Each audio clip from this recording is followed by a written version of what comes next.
अस्सलाम वालेकुम everyone, I hope you all are doing well. मुझे यकीन है कि आपका रमजान बहुत अच्छा जा रहा होगा। और आपका मैं सबसे पहले शुक्रिया अदा करना चाहूँगी जो हमने लास्ट सेशन किया था about assessment certificate, disability certificate का उसको कैसे इस्तेमाल किया जाता है उसके बारे में। तो अच्छा आज हम थोड़ा बहुत बात करेंगे, लेकिन आप लोगों का बहुत अच्छा हमें फीडबैक मिला था और खुशी हो रही कि जो मैं और डॉक्टर यूसुफ इस जगह पे कॉलेज कर रहे हैं, डॉक्टर यूसुफ या बसवी यूसुफ के थ्रू थोड़ा थोड़ा कुछ अवेयरनेस क्रिएट करने की कोशिश कर रहे हैं। वो मैसेज लोगों तक पहुंचने शुरू हो गया और हमें खुशी है कि लोगों का फीडबैक भी आने शुरू हो गया है। और मैं ये कहूँ कि आप लोगों को ऐसे ही सपोर्ट करते रहे, बताते रहे कि आप किस बारे में बात करना चाहते हैं, हम किस बारे में बात करें। लेकिन आज मैं जिस चीज़ के बारे में हम बात करना चाह रहे हैं वो है डिसेबिलिटी। जो डेफिनेशन होती है डिसेबिलिटी क्या है, कौन लोग है डिसेबिलिटी या पीडब्ल्यूडी जिसको हम कहते हैं पर्सन विद डिसेबिलिटी, वो कौन होते हैं, वो किस किस कैटेगरी के अंदर फॉल करते हैं। और थोड़ा बहुत हम बाद में हिडन डिसेबिलिटीज के बारे में बात करेंगे। लेकिन मैं सबसे पहले डॉक्टर यूसुफ का शुक्रिया अदा करना चाहूँगी। Thank you so much doctor Yusuf आ जाने का। जी बहुत शुक्रिया डॉक्टर साहबा, आप मुझे इनवाइट करने का। और हमेशा की तरह हमारी कोशिश फिर वही कि हमारे इंफॉर्मेशन से और लोगों को अगर कोई फ़ायदा होता है या लोग उससे अवेयरनेस हासिल करते हैं तो ये हमारे लिए ऑनर भी है और खुशी की बात भी है। अच्छा सर, अब हम उसकी तरफ आते हैं, अपने उसकी तरफ आते हैं, टॉपिक की तरफ आते हैं कि जो बेसिकली जो डिसेबिलिटी होती है उसका क्या मतलब है, या आप कैसे उसको हम डिफाइन कर सकते हैं आसान लफ्ज़ों में। मैं आपको एक और चीज़ ये कहना चाहूँगी जो हमें सुन रहे हैं कि हम यहाँ पे कोई मेडिकल टर्मिनोलॉजी कोशिश करें कि मेडिकल टर्मिनोलॉजी डिस्कस नहीं करें। हम ये प्रोग्राम जो है एजुकेशन, हम किसी थेरेपिस्ट के एजुकेशन के लिए हम नहीं करिए, हम आम लोगों के लिए करें जो घर में बैठे हुए लोग होते हैं उनके लिए करें, जिनके पास इतनी एक्सेसिबिलिटी नहीं है इंफॉर्मेशन की, उनके उनको जहन में रख के हम ये करें। तो हम यहाँ पे कोई भी WHO की या किसी की डेफिनेशन के बारे में डिस्कस नहीं करेंगे। अगर हमारा साइकोलॉजी DSM का क्राइटेरिया होता है उसको मतलब डिस्कस नहीं करेंगे, कोई टेक्निकल टर्मिनोलॉजी में यहाँ पे बात नहीं करने वाले। हम यहाँ पे आसान लफ्जों के बारे में बात करने वाले हैं। प्लीज सर आप प्लीज आप हमें बताएं कि डिसेबिलिटी क्या है और हम उसको कैसे डिफाइन कर सकते जी बहुत शुक्रिया डॉक्टर साहबा। देखिए, डिसेबिलिटी से आम लफ्ज़ों में अगर आप मुराद लेते हैं तो आप दो तरह के मतलब कह सकते हैं। एक तो ये होता है कि मिसाल के तौर पे आप किसी वजह से कोई काम नहीं कर पाते। एबल और डिसेबल दो लोग उसको जो है वो कैटेगरीज बनाते हैं कि वो लोग जो काम करने वाले हैं या एबल हैं वो काम कर सकते हैं। और डिसेबल से ये मतलब मुराद ली जाती है कि फलां मसलन उसको मतलब कोई किसी किस्म का कोई प्रॉब्लम हो सकती है, तो किसी वजह से वो कोई काम नहीं कर पाते।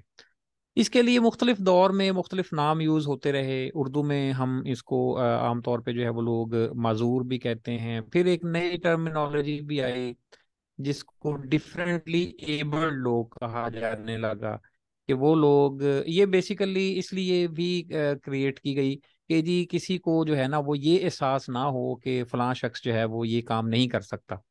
तो इस वजह से फिर मुख्तलिफ नाम और डेफिनेशंस इसकी चेंज होती रहीं।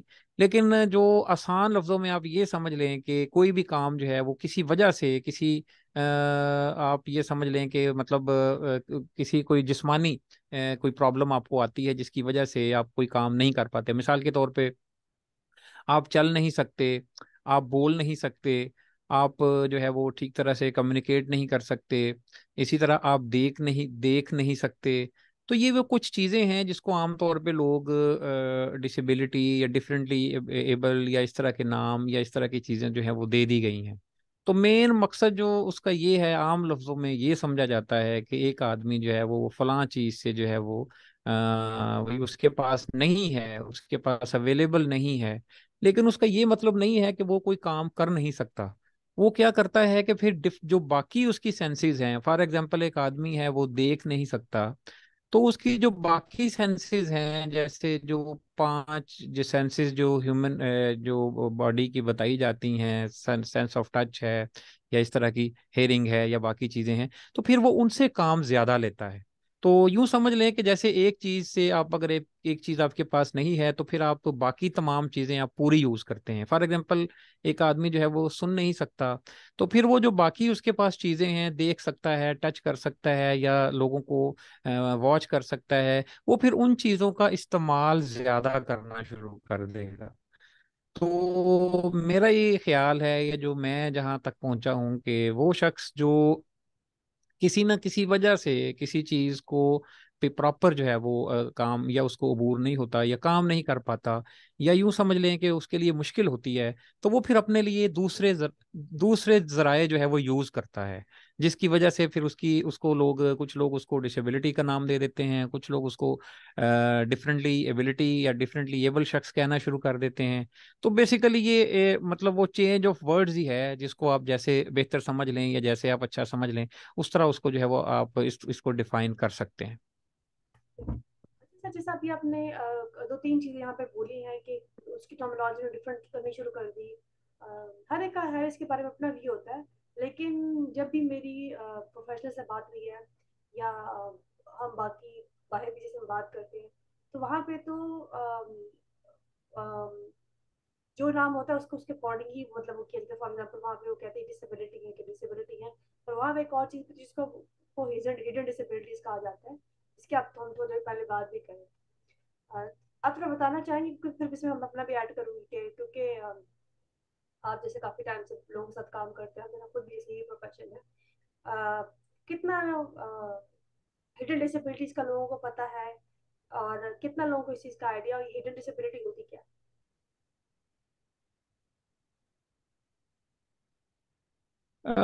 जहाँ तक आइडिया की बात है डॉक्टर साहबा, इसमें तो ये है कि बहुत सारे लोगों को बहुत सारी चीज़ों का पता ही नहीं है। दूसरी बात ये भी है कि देखें, हम लोग जो है ना जी, वो बहुत ज़्यादा बाज मामलात में, या कुछ हमारी सोच बड़ी अजीब है। फॉर एग्जांपल, आप अगर किसी को कहते हैं कि यार आप में ये डिसेबिलिटी है, आप वीआई हैं, या आपका इशू है, तो वो रियलिटी की बजाय वो फील करता है कि शायद ये बंदा हमें टॉन्ट कर रहा है, या हमारे साथ जो है वो और तरीके से बात कर रहा है, या हमारे साथ हमदर्दी कर रहा है। तो अब चूंकि प्रॉपर वर्ड या बहुत सारी चीजें ऐसी होती हैं जो आपको, जैसे आपने ये बताया कि वेस्ट में आप अगर किसी को ये बात बताते हैं तो वो माइंड नहीं करता, उसको ये पता है कि यार मेरे साथ ये प्रॉब्लम है, वो थोड़े से रियलिस्टिक अप्रोच उनकी होती है। यहाँ पे मामला ये होता है कि आप अगर मिसाल के तौर पे कोई फिजिकल डिसेबल है, उसको आप अगर कहते हैं यार आपका ये इशू है, तो वो बजाय इसके कि वो उसको रियलिटी समझने की बजाय वो गलत साइड पे चला जाता है। वो समझता है कि पता नहीं ये हम पे जो है वो तरस खा रहे हैं, या हमें पसंद नहीं करते लोग, या हमसे बात नहीं करते, या मतलब इस तरह की वो सेंस में लोग चले जाते हैं। तो थोड़ा सा हमें जो है ना, वो एक तो ये देखना है कि जो मतलब इस तरह की जो बिटर रियलिटीज होती हैं, वो लोगों को ठीक तरह से बताया बताया जाए कि भाई ये आप में ये प्रॉब्लम है। दूसरा ये कि अवेयरनेस के मामले में तो देखा जाए तो हम बहुत ही पीछे हैं। मतलब हमारी अगर आप देहातों में चले जाएं, गांव में चले जाएं, वहाँ आज भी बहुत सारे लोग जो हैं, जो किसी ना किसी वजह से उनको कोई प्रॉब्लम है, तो वो अभी तक घरों में बैठे हुए हैं। हालांकि तकरीबन अब अगर देखा जाए तो गवर्नमेंट ने, या हम यहाँ अगर पंजाब गवर्नमेंट को देखें, तो यहाँ पे हर तहसील लेवल पे उन्होंने सेंटर्स बनाए हुए हैं, जो तकरीबन 4 डिसेबिलिटीज को डील करते हैं, वीआई को डील करते हैं, एचआई को डील करते हैं, इसी तरह एमआर को डील करते हैं, पीडब्ल्यूडी को डील करते हैं। तो ये वो सब उनको, या इस तरह बाकी भी जो हैं उनको भी किसी का कि भाई असल मामला क्या है, या इस तरह के सेंटर बने हुए हैं, तो वो वहां जाना ही पसंद नहीं करते। बल्कि अगर उनको कोई बताता है, समझाता है, तो वो पहले तो मानते ही नहीं है। फिर अगर माने भी तो कहते हैं जी कि वो हमारा बेटा कहाँ जाएगा, कहाँ लेके जाएंगे, तो घर बैठा हुआ है, ठीक है। बाज लोग ये समझते हैं कि ठीक है जी, रोटी मिल रही है, हम बेटे अपने को दे रहे हैं, वो खा रहा है। फिर एक और हमारे यहाँ पे जो बहुत बड़ी डॉक्टर साहबा इशू है, या आपकी तरफ भी शायद ज्यादा होगा, कि बहुत सारे लोग ऐसा समझते हैं कि जो लोग किसी न किसी वजह से उनको कोई मतलब उनकी वो डिसेबिलिटी है, तो या तो लोग उनको बहुत ही बड़ा कोई रूहानी इंसान समझते हैं कि भाई ये जो कहता है वो उसकी बात पूरी हो जाती है, या फिर लोग उसको उसकी मदद करना शुरू कर देते हैं। कोई उसको पैसे दे देगा, कोई उसको मतलब खाना खिला देगा, कोई उसकी हेल्प कर देगा। इससे क्या होता है कि वो उसकी अपनी जो उसके अंदर जो काम करने की या कुछ सोच या थिंकिंग होती है वो खत्म हो जाती है। तो हमें सबसे पहले तो इस रवैये को, लोगों का जो ये एटीट्यूड है ना, इसको चेंज करना होगा, कि ये बड़ा जरूरी है। अदरवाइज तो फिर हमारी जितनी एफर्ट्स होंगी, जितनी कोशिश होगी, वो उसका हमें फायदा नहीं होगा। है। जैसे मैं ना यहाँ जैसे आपने भी मेंशन किया ना, थोड़ा आप मुझे ना लोगों को, एक तो ऑटिज्म, इसी बारे में भी आपका क्या ख्याल है कि क्या वो भी कंसिडर होती है या आपके अकॉर्डिंगली, अगर हम ऑटिज्म की बात करें, हम एडीएचडी की बात करें, या थोड़ा हम लर्निंग डिसेबिलिटी की बात करें, जहाँ तक मेरा ख्याल, मेरा नॉलेज वहाँ पे, जहाँ पे मैं रहती हूँ, यहाँ पे हमारा ना स्लो लर्नर का अलग स्कूल था, स्लो लर्नर का अलग स्कूल था, और बाकी जो है वो जैसे इंटेलेक्चुअल डिसेबिलिटी उनका स्कूल अलग था। तो स्लो लर्नर में ही सब वो कैटेगरीज कवर हो जाती हैं।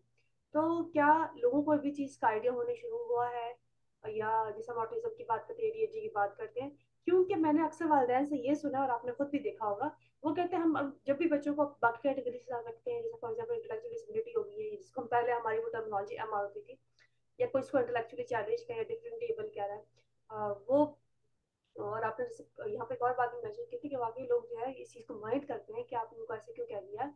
अम, खैर ये तो दूसरी डिबेट हो जाएगी कि हम कैसे इसको वो कर सकते हैं, लेकिन उनका अक्सर ये होता था कि ये पेरेंट्स अक्सर ये कहते हैं कि हम बच्चों को गवर्नमेंट सेंटर में रहेंगे, लेकिन वहाँ पे कुछ बच्चे ऐसे होते हैं जिनको बाकी प्रॉब्लम्स होती हैं, तो ये बच्चे वहाँ पे फिट नहीं हो रहा, क्योंकि जो ऑटिस्टिक बच्चे होते हैं, एडीएचडी बच्चे होते हैं, उनके सेंसेस जो है, मतलब उनके ना तो उनके माइलस्टोन डिले होते हैं, कि कोई किसी ना किसी फॉर्म में हो भी सकता है कि डिले, जरूरी नहीं कि ना हो, लैंग्वेज के डिले हो सकते हैं, कॉग्निटिव किसी उसमें डिले हो सकते हैं, और जरूरी नहीं कि हर ऑटिस्टिक बच्चे को उसको इंटेलेक्चुअल डिसेबिलिटी हो, लेकिन वो बच्चे वहाँ फिट नहीं होते, तो उसको उनको वो नॉर्मल स्कूलिंग में डाल देते हैं। जो नॉर्मल स्कूलिंग होती है वो पहले तो उस वक्त तक चलाती है, कोई नया स्कूल होता है तो वो बच्चे को दाखिल कर देती है, लेकिन जब बच्चे की बिहेवियर इशू आने शुरू होते हैं, और अक्सर वो बच्चा बदतमीजी वगैरह नहीं कर रहा होता, बच्चा जो है बात ये नहीं हो, बाकी बात नहीं सुनता, उनको सेंसरी इश्यूज होते हैं, उनकी नीड्स डिफरेंट होती है, जिनको हमने कैटर करना होता है, उनको समझना होता है। तो इनके वजह से अगर किसी ने कुछ कह दिया, बच्चे ने किसी को धक्का दे दिया, वो बच्चे को स्कूल से निकालते हैं, हमने बहुत सारे बच्चों को स्कूल से निकलते हुए देखा है, और बहुत इंटेलिजेंट बच्चों को भी देखा है। और ये क्या कि पेरेंट्स हमारे सामने रोते कि हमारे बच्चे को स्कूल से निकाल दिया उन्होंने, हालांकि हम डबल फीस दे रहे थे, बहुत कुछ कर रहे थे। तो ये इस मसले को आप कैसे देखते थे, ये some form of hidden disability वो नजर नहीं आ रही होती, पता नहीं चलता। और अक्सर मैं कहती हूँ कि लोगों को आपको बताना पड़ता है कि अगर किसी को आपको हेडेक वगैरह, तो वो आपसे सर्टिफिकेट नहीं मांगते, लेकिन जब आपको किसी के आपको ऑटिज्म है, आपको एडीएचडी है, ऐसी किस्म की प्रॉब्लम्स है आपको, या लर्निंग डिसेबिलिटी है कोई आपकी, तो उनको यकीन इस चीज़ का नहीं आएगा। तो आप इस चीज़ को कैसे देखिए, ये जो हिडन डिसेबिलिटी का कॉन्सेप्ट है, ये क्या है आपकी नज़र में, क्या चीज़ है, किस तरह से, क्योंकि नीड्स तो उनकी मौजूद है। जी जी बिल्कुल डॉक्टर साहब भाई, ये बात आपकी ठीक है। असल में एक वक्त तक तो जो ऑटिज्म के जो बच्चे थे उनको लोग आम तौर पे ना वो शामिल करते थे एमआर में ही। लेकिन बाद में जब ये चीज़ें क्लियर होना शुरू हुई कि भाई इसमें जो है वो थोड़ा और है, लर्निंग डिसेबिलिटी भी एक अलग से, मतलब डिसेबिलिटीज़ की भी कई किस्में हैं। लर्निंग डिसेबिलिटी है, सीइंग डिसेबिलिटी है, फिर उसके अलावा और काफ़ी सारी हैं। तो उसमें ये है कि देखिए जो ये लोग जो हैं इनका सबसे बड़ा इशू ये होता है कि ये बज़ाहिर लगते नहीं है कि इनको कोई ना कोई डिसेबिलिटी है। मतलब खूबसूरत लगेंगे, फिजिकली फिट लगेंगे, लेकिन सम टाइम जब वो आप उनके साथ चलेंगे, काम करेंगे, तो फिर आपको पता चलेगा कि यार इनका मतलब ये इशू है। तो उसके लिए फिर अब ये है कि ये बात भी आपकी बिल्कुल ठीक है कि ये ना बाज जो स्कूल हैं या सेंटर्स हैं वहाँ पे ये मिसफिट होते हैं। उसकी वजह ये है कि इनको अलग से टाइम चाहिए होता है, तवज्जो चाहिए होती है। ठीक है। और अगर आप जैसे वो नॉर्मल स्कूल की आप बात कर रही हैं, तो वहाँ पे भी ये लोग आते तो हैं, क्योंकि शुरू में लोगों को पता नहीं चलता कि इनके साथ ये इशू है।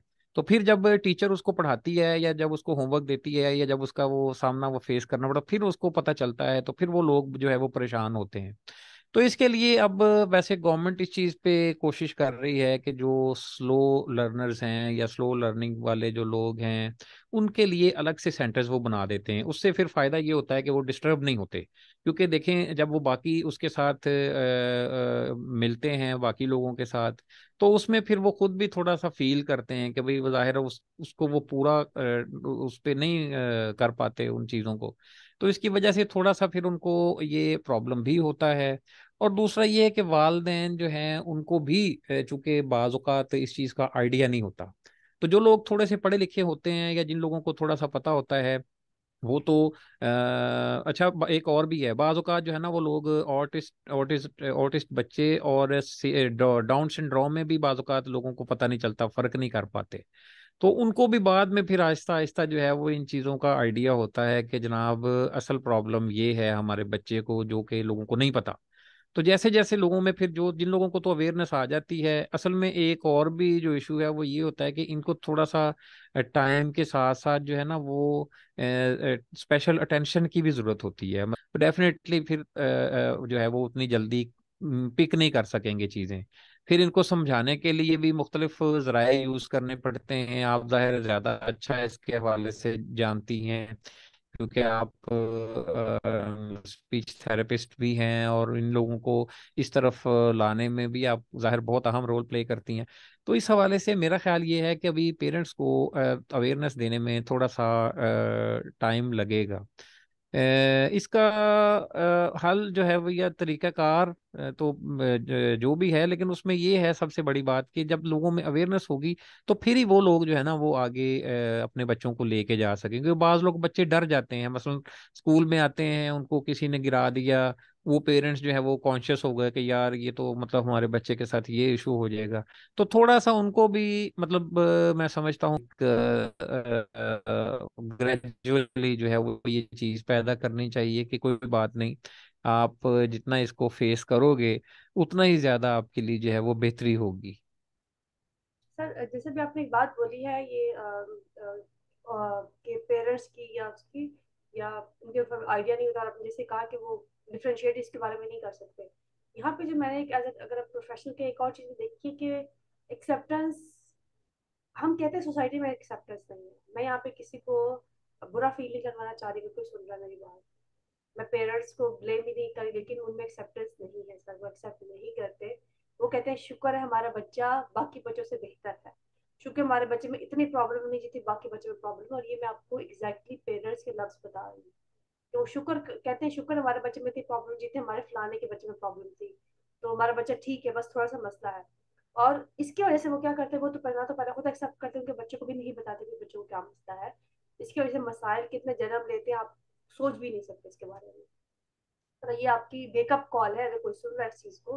अगर आपको आइडिया हो जाता है कि बच्चे के साथ ऐसा कोई मसला है, तो बच्चा अगर ऑटिस्टिक है या एडीएचडी वो बाकी बच्चों के साथ पढ़ सकता है, बस आपको साथ साथ थेरेपी देनी पड़ती है।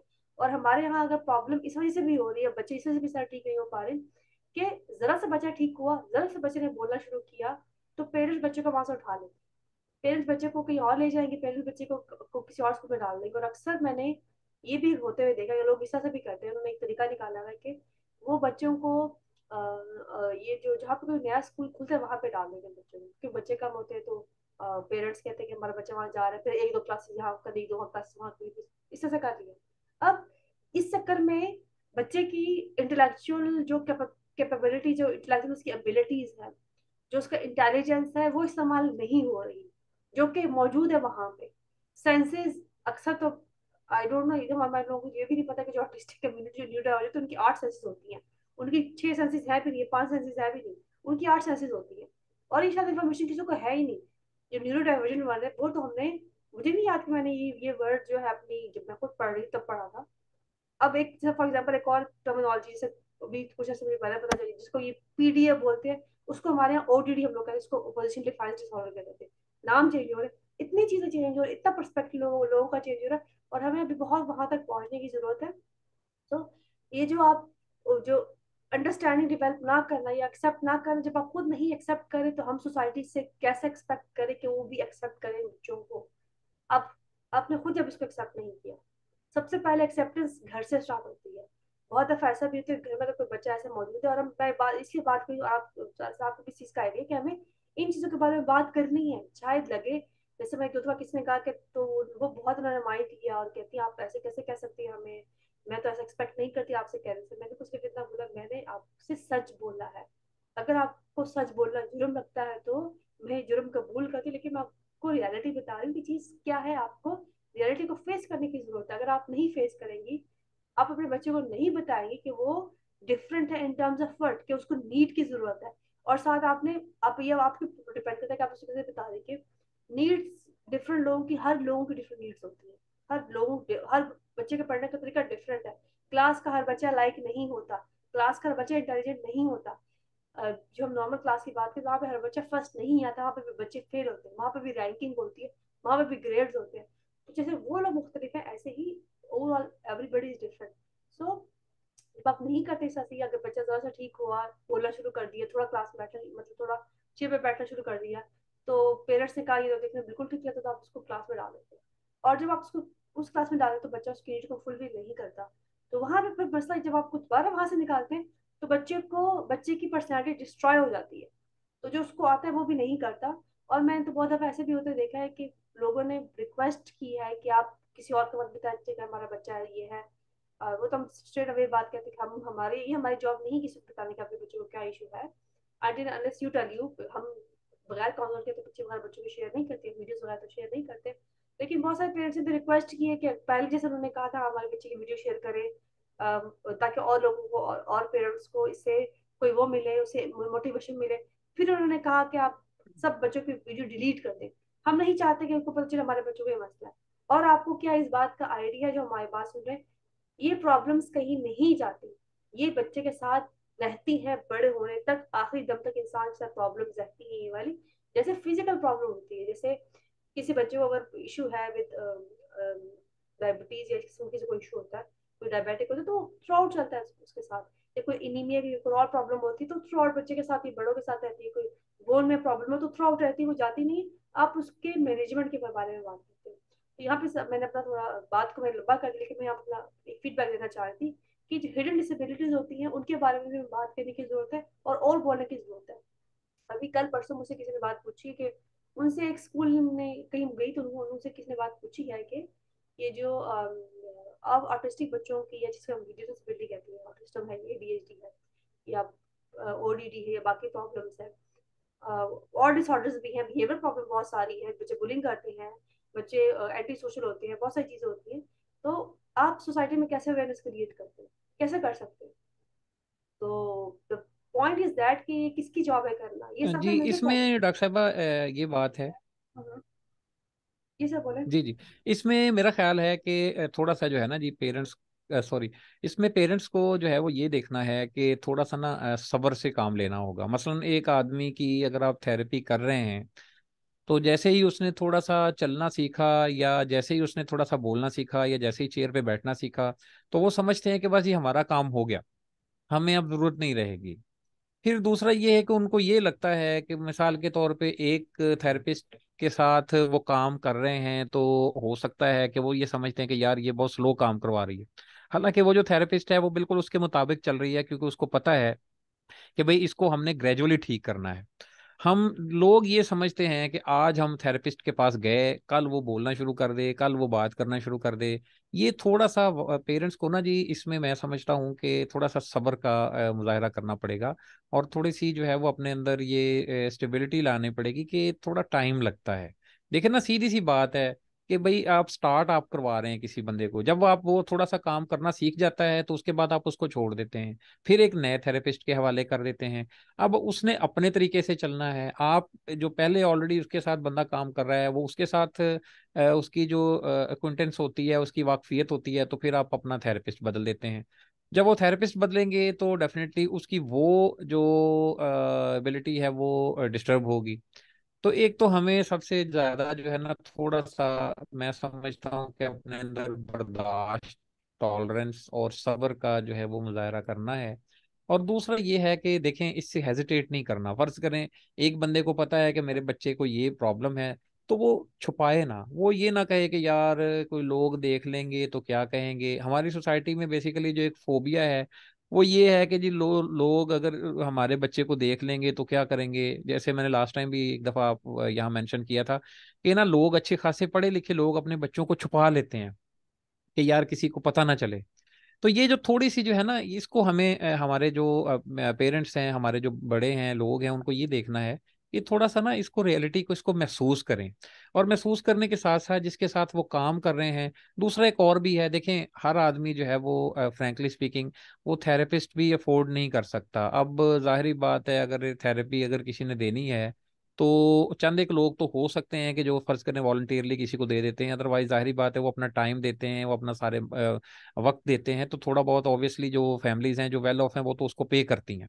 जो लोग वेल ऑफ नहीं है वो फिर यही है कि थोड़ा बहुत जैसे ही वो काम होता है तो वो वहां से फौरी तौर पे उसको ये जो है ना उठा लेते हैं कि बस जी अब हमारा काम हो गया। या वो इतना ही समझते हैं कि चलो जी इतना हो गया कि अब ये बोलने के काबिल हो गया है, तो पहले तो बोलता नहीं था, बोल लिया तो चलो ठीक है हमारा काम हो गया।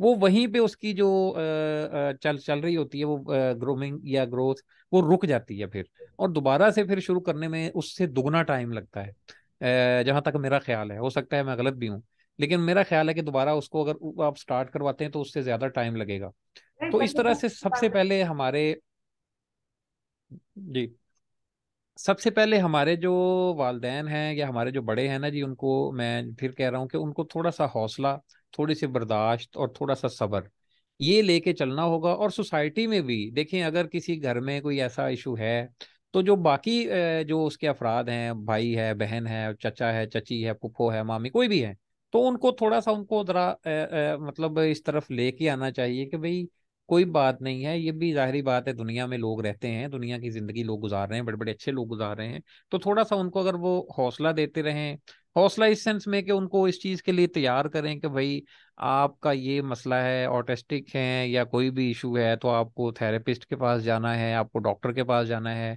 आपको किसी साइकोलॉजिस्ट के पास जाना है। उस हवाले से उनकी वो थोड़ी सी हेल्प भी करें, थोड़ी सी मदद भी करें। जैसे लाइक स्टूडेंट्स हैं, अब किसी स्टूडेंट को अगर ये पता चलता है कि यार हमारे मोहल्ले में कोई बच्चा है उसका ये इशू है, तो उसका ये फर्ज है कि वो अपने उस आदमी से बात करे कि कोई ऐसी बात नहीं है अंकल या आंटी, मैं आपके साथ चलता हूँ, आप आए, मैं आपको फलां थेरेपिस्ट से मिलवाता हूँ, फलां साइकोलॉजिस्ट से मिलवाता हूँ। तो उसके उनके अंदर थोड़ा सा जो है ना वो एक ये पैदा हो, जो रियलिस्टिक अप्रोच उनकी हो, उससे वो ज्यादा बेहतर तरीके से काम कर सकते हैं।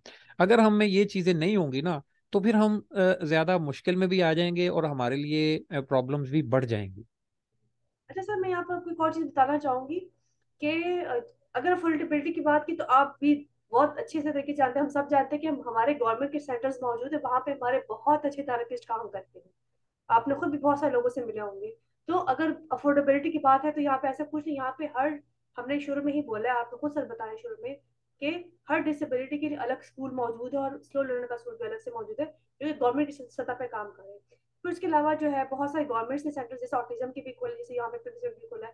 तो चीजें मौजूद है, जगह मौजूद, आपको वहां तक एक्सेस करने की जरूरत है। यहाँ पे मैं एक और चीज बताना चाहूंगी कि अगर आपको लगता है कि बच्चे को नहीं पता कि बच्चा अलग है, तो ये आपकी सबसे बड़ी भूल है।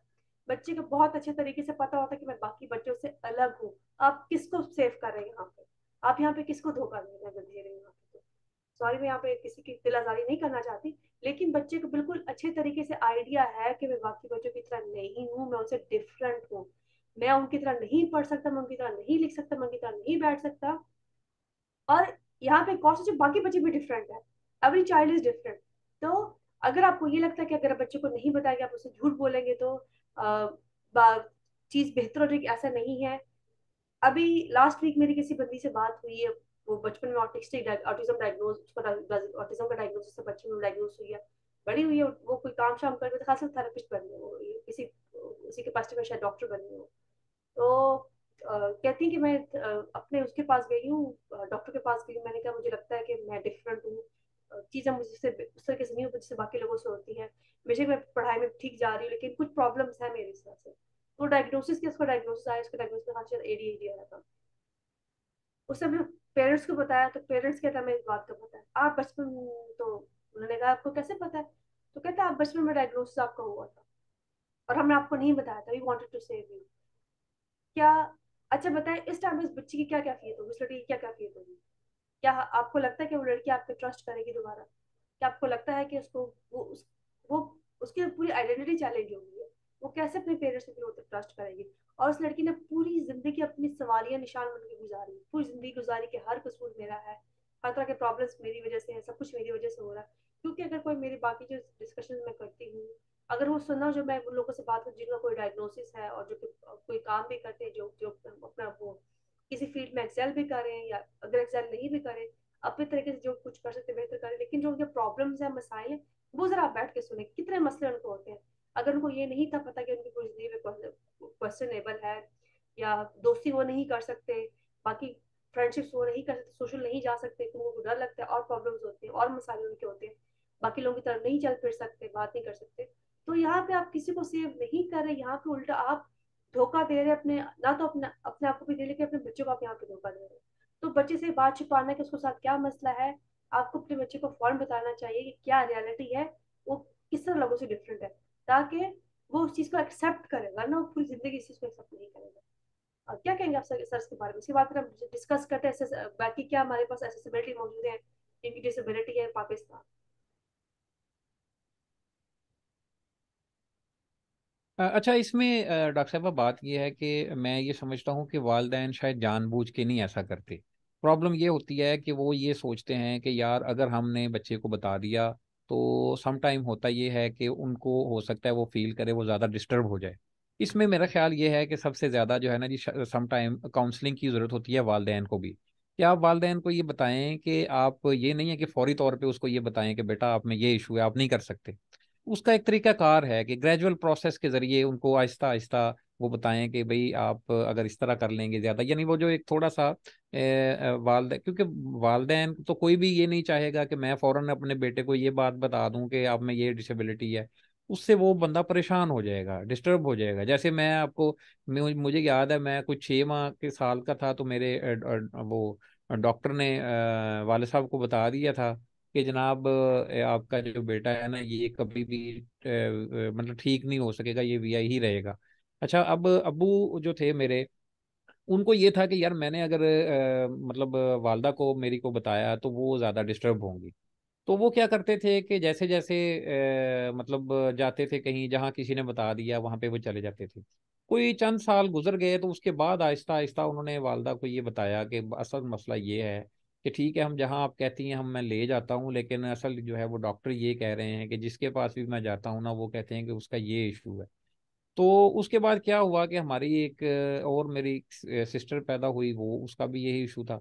तो फिर उनको समझ आ गई बात, उन्होंने आहिस्ता आहिस्ता उसको एक्सेप्ट कर लिया। तो मैं ये समझता हूँ कि थोड़ा सा जो है ना हमारे मसलन वालदेन बाय नेचर वो कभी भी ये नहीं चाहेंगे, या हम ये नहीं कहते कि वालदेन हमारे साथ चीट कर रहे हैं, धोखा करते हैं। प्रॉब्लम ये होती है सिर्फ कि उनको शायद उस चीज़ का आइडिया नहीं होता। जैसे मसलन एक घर में अगर एक से ज़्यादा लोग हैं ना डिसेबल, तो उनको पता चल जाता है। पहला इशू होता है सिर्फ पहले शख्स का पहचानने का या उसको जानने का। दूसरे का या तीसरा अगर होता है तो फिर वो फौरी तौर पे उस चीज़ को एक्सेप्ट कर लेते हैं कि यार वाकई इसका ये प्रॉब्लम है और ये जो है ना इसको ऐसे मामला ठीक हो सकते हैं।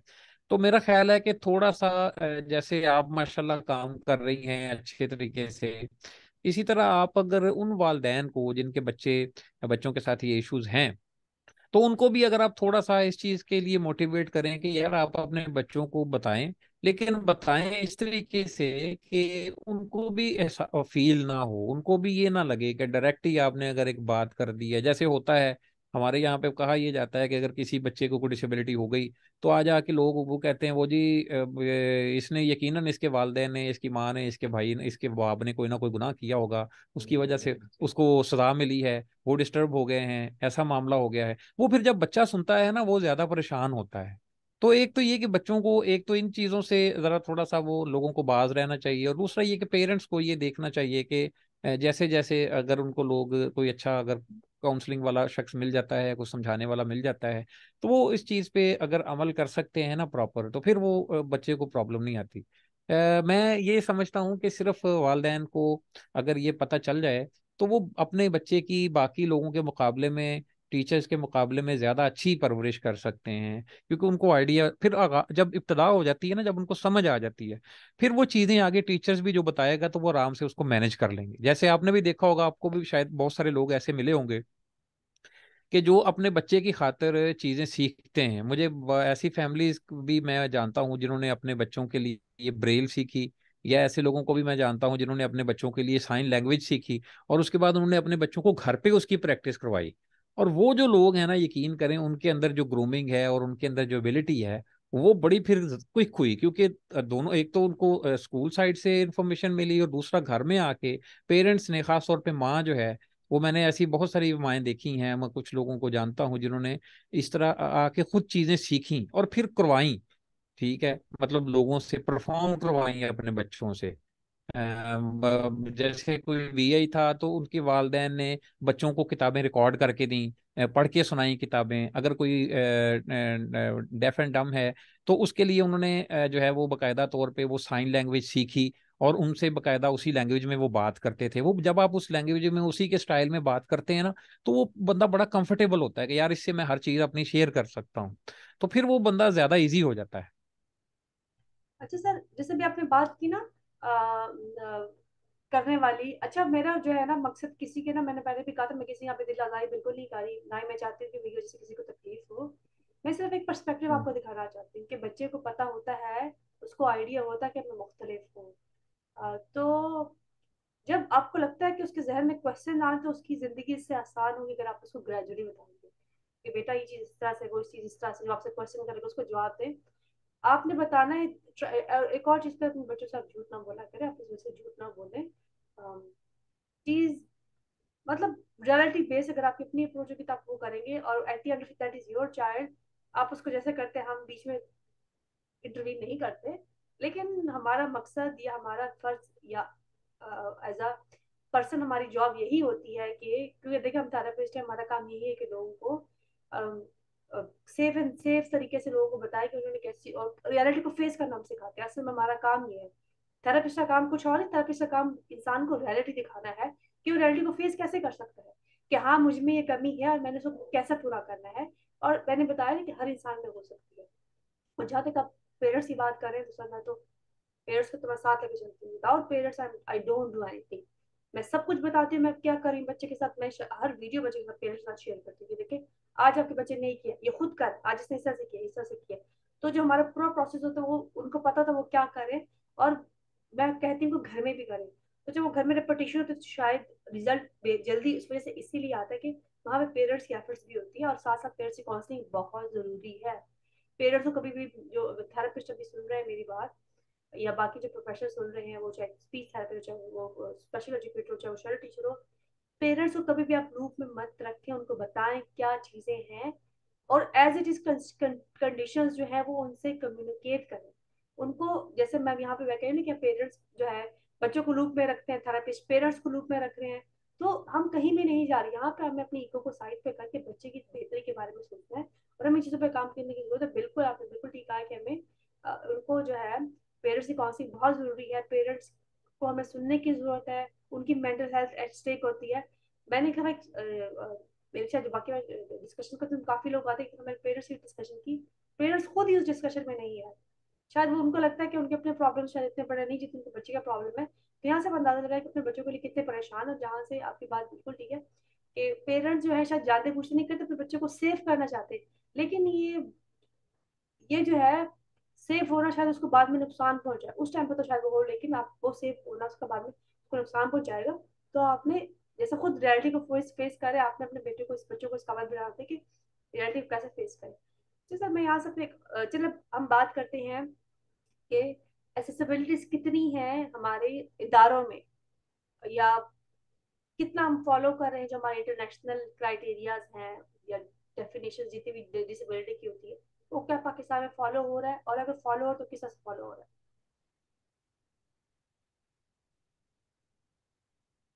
देखें, जहाँ तक बात है एसेसिबिलिटीज़ की या बाकी बहुत सारे इदारों में जो अच्छे कुछ इदारे हैं जो तो बाकायदा तौर पे जो है ना वो उस पे क्या कहते हैं कि उस पे अमल करते हैं, एसओपीज पे जो इंटरनेशनल जो है वो लोगों ने जो डिसेबल फाउंडेशन ने बनाए हैं। अब कुछ होता ये है कि गवर्नमेंट की तरफ से फैसिलिटीज तो सारी हैं, मतलब आप देखें कि ट्रांसपोर्ट भी मिलती है लोगों को, स्कॉलरशिप भी मिलता है, टीचर भी अवेलेबल हैं। प्रॉब्लम ये आती है कि अब आगे देखें ना, सारी चीज़ें मौजूद हैं। अब काम लेना जो होता है ना, वो जो उस इदारे एहसास देखना पड़ता है कि उनके अंदर कितना एहसास है। वो मतलब एक स्पीच थेरेपिस्ट है तो उसको ये पता है कि मेरे पास ये 4 या 5 बच्चे हैं तो मैंने उनको ठीक करना है, मैंने उनको ठीक तरह चलाना है। एक ब्रेल टीचर है तो उसको ये पता है कि मेरे पास 10 लोग हैं, मैंने उनको जो है वो ये चीज़ें सिखानी है। अब दो चीजें जो हैं वो बहुत जरूरी हैं। एक और जो प्रॉब्लम ये आता है कि आम तौर पे जो लोग ये जो इस तरह के जो इदारों में लोग काम करते हैं ना जी, उनके लिए सबसे पहले जो बात ज़रूरी है वो ये है कि ये लोग का क्या है कि मसलन अक्सर कुछ लोग जिन लोगों ने कोई दो दो तीन तीन मास्टर्स किए हुए हैं, अब वो क्या करते हैं कि यार स्पेशल एजुकेशन में चले जाते हैं। अच्छा, वो चूंकि बकायदा तौर पे इरादतन इसमें नहीं आए होते, तो इसलिए वो उतनी शिद्दत शौक के साथ या उतने जोश के साथ वो काम नहीं करते। उससे नुकसान क्या होता है कि आपके पास लोग तो अवेलेबल होते हैं, लेकिन वो आगे लोगों को ट्रेन नहीं कर पाते। उन्होंने चूंकि बस एट द 11th आवर तैयारी करके पेपर दिया होता है, वो पास हो जाते हैं, लेकिन वो फिर परफॉर्म नहीं अच्छा कर पाते। अब देखें ना, जैसे आप मतलब बकायदा आप थेरेपिस्ट हैं, आपके पास बकायदा जो है वो उसकी उसकी सर्टिफिकेशन होगी, उसकी डिग्री होगी, तो आपको खुद भी शौक है, आपके अंदर जो चीजें आपने रिसर्च में ये सारी चीजें पढ़ी हैं, आप खुद भी चाहती हैं कि यार लोगों को फैसिलिटेट किया जाए। चूंकि आपने शौक से पढ़ा है, आप एक मिशन के साथ काम कर रही हैं, तो उससे क्या हुआ है कि लोगों के अंदर या आपके अंदर खुद ये एक चीज पैदा है कि यार मैंने लोगों को किसी ना किसी तरीके से अवेयरनेस देनी। कि बहुत सारे लोग ऐसे हमारे इस स्पेशल एजुकेशन को ज्वाइन कर कर लेते हैं, जो कि एट द 11th आवर उसको ज्वाइन करते हैं, और फिर उनको प्रॉपर चीज़ों का पता भी नहीं होता, ना उन्होंने सेंटर विजिट किए होते हैं। हालांकि चूंकि स्पेशल एजुकेशन में अगर आप देखें तो वहाँ पे होता है कि बाकायदा तौर पे कोई एक सेमेस्टर वहाँ पे उनका लगाते हैं कि जहाँ से ये लोगों को पता चले कि, या किसी में अगर वो एचआई में जाना चाहते हैं, वीआई में जाना चाहते हैं, या किस में जाना चाहते हैं, तो वहाँ पे लोगों को पता चल जाता है कि ये इन लोगों की क्या मसाइल हैं। एक आदमी ने विजिट ही नहीं किया सेंटर, उसकी जॉब एडजस्ट कर सकते हैं। फिर एक और भी इशू ये आता है, मसलन हमारे यहाँ पे स्पेशल एजुकेशन में एक, कि जी एक बंदा जो है वो जो वीआई है, वो अपने वीआई को अच्छी ब्रेल सिखा सकता है, वो आमतौर पे सम टाइम होता है कि साइटेड बंदा या आम बंदा उस तरह से नहीं सिखा सकता, क्योंकि जिस तरह उसने टच करने की चीजें उसको समझानी है, बतानी है, वो बंदा उसको नहीं बता सकता। इसी तरह जब जो लोग बकायदा क्वालिफाइड होते हैं ना, जो लोग सही इस चीज़ के अहल होते हैं, वो अगर काम करेंगे तो उसका तो काम करने की समझ आती है, वो अच्छा परफॉर्म करेंगे। अब इदारे तो पाकिस्तान में बहुत सारे हैं, बहुत सारे लोग जो हैं वो इस पे काम भी कर रहे हैं, लेकिन वही होता क्या है कि लोग, चूंकि वो लोग जो रेलिवेंट लोग हैं वो उस पे ज़्यादा आते नहीं हैं, उस वजह से फिर थोड़ी सी ये मुश्किलात आती हैं। गवर्नमेंट के इदारों को अगर आप देखें तो गवर्नमेंट में भी यही इशू है कि जी सहूलतें हैं, फैसिलिटीज हैं, और लोगों को पता ही नहीं है कि उनको कौन कौन सी सहूलतें दी जाती हैं। और फिर दूसरा, जो प्राइवेट इदारे हैं, जो अच्छी एनजीओज हैं, वो चूंकि कुछ इंटरनेशनल एनजीओज के साथ काम कर रही होती हैं, तो वो काम तो अच्छा करवाती हैं, लेकिन उसमें फिर ये प्रॉब्लम आती है कि वहाँ पे ज्यादा लोग नहीं हो सकते। वो मतलब चंद लोगों को तो पढ़ा सकते हैं, चंद लोगों को तो काम करवा सकती हैं एनजीओज। जितना उनके पास फंड्स होते हैं, जितने उनके पास पैसे होते हैं, वो उस हिसाब से चलते हैं। फिर उनका ये भी होता है कि वहां पे जो है वो थोड़ा सा शो ऑफ भी ज्यादा करना होता है कि जी हमने ये देखें इतना काम करवा लिया, ऐसे करवा लिया, हर चीज की बकायदा तौर पे एडवर्टाइजमेंट वो करते हैं, इस पे ही अच्छा खासा उनका जो है वो खर्च हो जाता है।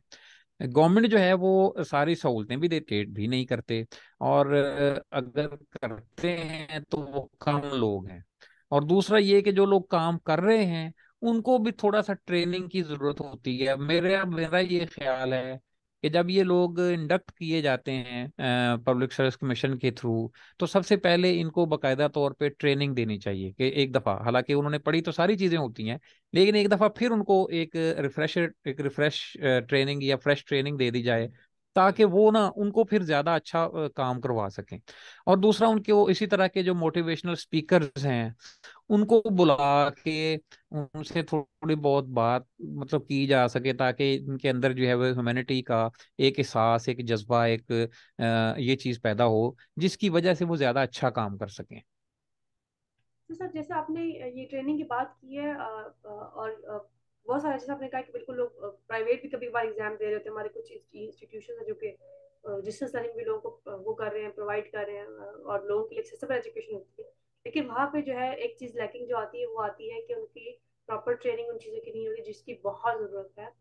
और अगर मैं आप इवन जैसे आपने कहा ना कि पढ़ के आते हैं, देखिए सर हमने पढ़ा है तो हमारा जो जो नॉलेज हमें प्रैक्टिकल करने से पहले वो हमें पढ़ने से नहीं मिला। हमें जितना अभी पता है, हमने सिर्फ अगर डेफिनेशन पढ़े ना, ये जो हमारी बीमारियां होती हैं ये हमने सिर्फ किताबों की हद तक पढ़ी थी। हमने जो हमारी इंटर्नशिप थी वो हमें 4 केसेस लेने थे, हम गए और वो हम करके आ गए। तो प्रैक्टिकल नॉलेज अगर कहें तो वो तो बाद में ट्रेनिंग से बाद आई, जो डिप्लोमाज मैंने किए उसके बाद में समझ आई चीज़ों की। और उसमें शायद उसमें भी उतनी नहीं है जितनी प्रैक्टिकल बच्चों से काम करके या ब्लड पेशेंट के साथ काम करके आई है। और बहुत टाइम लगा है। और उसमें जो है साथ साथ जो है वो अपग्रेडेशन चलती रही है। फॉर एग्जाम्पल जो चीज़ में समझ नहीं आती थी मैं पूछती थी, अक्सर उनके पास मैं जवाब नहीं देता, तो जहाँ मैं काम करती हूँ वो लोगों से छुपते भी थे कि बहुत सवाल करती है। और ये हर वक्त कोई ना कोई सवाल इसके पास होता है, क्योंकि मैं कहती थी कि आप जो मुझे तरीका पता है उस तो बच्चा काम नहीं कर रहा। क्योंकि हमें पता है कि हर बच्चे के साथ हमें डिफरेंट तरीके से काम करना होता है। मैं क्या करूँ कि वो मुझे रिस्पॉन्स करे, मैं क्या करूँ कि वो काम करे, मैं ऐसा क्या करूँ कि वो इंटरेस्ट शो करे, वो काम करे। तो ये जो सीखने की जो होती है ना, जिस जो लगन होती है अगर इंसान के अंदर ना, तो वो कहीं भी नहीं जाता। और आपको एफर्ट्स करनी पड़ती हैं, और efforts in sense of all perspective. अभी भी मैं वीडियोस देखती हूँ थेरेपीज की, अभी भी मैं वीडियोस देखती हूँ, हालांकि मैं 2011 से काम करी, फिर भी मैं वीडियोस देखती हूँ कि काम कैसे करते हैं, चीजें कैसे करते हैं, बच्चे के साथ कुछ चीजें कैसे कर सकते हैं, स्पीच में क्या अपग्रेडेशन हो रही है। तो still I am learning, still I am studying. और मैं लोगों से बात करती, मैं थेरेपिस्ट से बात करती हूँ ताकि मेरी नॉलेज में इजाफा होता रहे और मुझे हेल्प करे। अभी भी मैं ग्रुप्स में जाती हूँ, मैं सपोर्ट ग्रुप में जाती हूँ, आप लोगों को शायद इस चीज का आइडिया होगा नहीं कि मैं कितना उसको टाइम देती हूँ, ताकि मैं ग्रुप्स में ज्यादा लोगों की बातें सुनती हूँ, थेरेपिस्ट से बात ताकि मुझे आइडिया हो कि क्या चीजें करके आप थेरेपी अपने क्लाइंट के साथ काम करके उसकी लाइफ को बेहतर कर सकते हैं। अगर एक चीज काम नहीं करे तो हम किस पर्सपेक्टिव पे जा सकते हैं, हम कौन सी जो है अप्रोच इस्तेमाल कर सकते हैं यहाँ पे। तो एक लर्निंग प्रोसेस होता है। एक दिन आप गोल्ड मेडल लेके ना अच्छे थेरेपिस्ट नहीं बन सकते, आपको एफर्ट्स करनी होती है, आपको सीखना होता है। तो ये जो है हमें थ्रू आउट द टाइम हमें सीखने की जरूरत है। अगर नहीं करेंगे तो इट्स लाइक कि आप खुद एक दिन तक आ जाएंगे तो मैं कुछ काम कर रहा हूँ और आपके पास कोई क्लाइंट नहीं आएंगे, या बात आपको सोचने की जरूरत है। अगर आपके पास कोई स्किल नहीं है, आप बहुत अरसा इस फील्ड में नहीं चल सकते, क्लाइंट आपके पास नहीं आएंगे, अगर आएंगे तो शायद मजबूरी में आ जाए, या अगर आप जॉब करें तो आप पे डिपेंड करता है। लेकिन अगर आप प्राइवेट प्रैक्टिस की बात करते हैं या बाकी चीज़ों की बात करते हैं, फिर आपके बिल्कुल ये काम ऐसे कि जैसे आप टीचिंग स्टार्ट करते हैं तो टीचिंग में भी आपका इंटरेस्ट है, लेकिन आप कर रहे हैं हर एक साइड पे चीज़ हो जाती है। लेकिन सब मैं आपसे एक और चीज़ चले, एक और अच्छा, बात। एक और डॉक्टर साहब, सॉरी टू कट यू, एक और बात। जी, एक और बात मैं बताना ये चाह रहा हूँ कि हमारे यहाँ एक और थोड़ा सा इशू ये है कि जो हम रिसर्च पढ़ के आते हैं ना जी, वो ज़्यादातर बेस्ड होती है वेस्टर्न उसके डाटा पे। अब वहाँ पे जो चीज़ें हैं वो यहाँ पे बास चीज़ें हमें अवेलेबल नहीं होती। फिर हमें क्या करना होता है कि जो लोग ज़रा बाकायदा रिसर्च करते हैं वो ये देखते हैं कि मिसाल के तौर पे वहाँ पे हमने जो चीज़ें देखी हैं या पढ़ी हैं वो तो उनकी बेस्ड हैं, उनका डाटा बेस है, वो उनके पास उनका डाटा हमारे पास है, उसके मुताबिक हम अपने तरीके से, जैसे कुछ चीज़ें ऐसी होंगी जो शायद आपने किताबों में पढ़ी होंगी, लेकिन प्रैक्टिकली आप जब बच्चों पे इम्प्लीमेंट करती होंगी तो आपको थोड़ा सा तरीका डिफरेंट करना होगा। मिसाल के तौर पे वहां पे आपने एक चीज पढ़ी है कि जी बच्चों को जो है ना वो आप अपने करीब लाएं, कैसे लाएं, उसके लिए फिर आपके पास तरीके आपको पता होगा कि आप उसके साथ खेलें, आप उसके साथ थोड़ा सा फ्री हों, थोड़ा सा मजाक करें, थोड़ा सा। ये वो चीजें हैं जो आपके अंदर से डेवलप होती हैं, जो आपको पता चलता है कि आप किस किस तरीके से बच्चों के साथ जो है ना आपने चलना है। वहाँ वेस्ट में थोड़ी सी चूंकि लोगों को फैसिलिटीज ज्यादा हैं, वहां पे आप अगर आपको कोई प्रॉब्लम होती है, आपको गाइड अवेलेबल है, आपको टीचर अवेलेबल है, आपको पूरा एक सारा सेटअप, जैसे मसलन केलर, एक हेलन केलर पास मौजूद होती थी, वो चूंकि वो सुन भी नहीं सकती थी, तो उसकी बातें भी वो जो है वो ट्रांसलेट करके आगे लोगों को बताती थी। अब वेस्ट में तो वो कामयाब हो गई इसलिए कि उसके पास सारी चीजें थी। अगर वो यहाँ पे होती तो शायद उसको ज्यादा मुश्किल आती, क्योंकि यहाँ पे तो ये चीजें आपको अवेलेबल ही नहीं है। तो मेरा ये ख्याल है कि हमें थोड़ा सा जो वेस्टर्न रिसर्च होती है उसको, और यहाँ अपना जो हमें एक थोड़ा सा डाटा रखना होगा, जिस और फिर हम अब हमें अपने लोगों को देखे ना। अब हम लोगों को कायल करते हैं, वेस्ट में तो सीधा सीधा है कि आप बच्चों को, पेरेंट्स को बता देते हैं कि भाई आपके बेटे को ये इशू है, और वो उसको एक्सेप्ट कर लेता है। यहाँ पे अगर आप किसी को बताते हैं तो पहले तो वो आपसे नाराज हो जाएगा कि ये डॉक्टर साहब ये आपने क्या बात कर दी है। अब यहाँ पे आपकी एबिलिटी शो होती है कि आप उसको किस तरीके से ये चीज मनवा लेती हैं कि भाई भाईजान आपके बेटे में, आपकी बेटी में, आपके भाई में, आपकी बहन में ये इशू आ रहा है, लेकिन आप इसको इस तरीके से ठीक कर सकते हैं। तो अगर तो उसके अंदर एक्सेप्टेबिलिटी है, वो मान लेता है उसको, तो फिर तो आपकी बात समझ आ गई। अगर वो नहीं मानता, रेजिस्टेंस आगे से देता है, शो करता है, तो फिर आपके लिए ज्यादा मुश्किल होगी। इसलिए तो यहाँ पे थोड़ा सा जो है वो हमें टैक्टिक्स यूज करने पड़ेंगे कि उन लोगों को जो इन चीजों को चूंकि नहीं समझते, या जो जिन लोगों को जो है वो इसका पता नहीं है, उनको समझाने के लिए हमें टूल्स भी मुख्तलिफ यूज करने पड़ेंगे वेस्ट से। तो ये चीजें आपको प्रैक्टिकल फील्ड में जाके आती हैं। जैसे मैंने कहा ना कि प्रॉब्लम क्या होता है कि वो लोग स्पेशल एजुकेशन पढ़ते हैं जो आखिरी, जिन्होंने 6 6 7 7 एमए किए हुए होते हैं, और वो फिर साथ ही अच्छा यार चलो ये भी कर लेते हैं, तो उनका वो एक्सपीरियंस नहीं होता, उनको वो शौक नहीं होता, वो जस्ट किताबों से पढ़ के आए हुए होते हैं। उनको प्रैक्टिकल चूंकि किया नहीं होता, तो उनको आइडिया ही नहीं होता इन चीज़ों को कैसे मैनेज करते हैं। जैसे आपने ये बताया कि जी खुद आपको कितना टाइम लगा, देखिए ना, आपने जब आप डिग्री आपके पास होगी तो उसके बाद आपको कितना टाइम लगा है इन सारी चीजों को समझने में, और अभी भी आप जाहिर बात है लर्निंग प्रोसेस में हैं, कि जहां से कोई अच्छी चीज मिल जाती है उसको फिर आप अपने चीजों पे इम्प्लीमेंट करते हैं कि भाई वेस्ट ने अगर हमें ये चीज बताई है तो हम अपने लोगों को कैसे बता सकते हैं। जैसे आप अपना बात सेशन जो है वो पश्तो में भी करती हैं, कि भाई लोगों को जो है वो कम से कम पश्तो लैंग्वेज के जो लोग हैं उनको ये समझ आ जाए।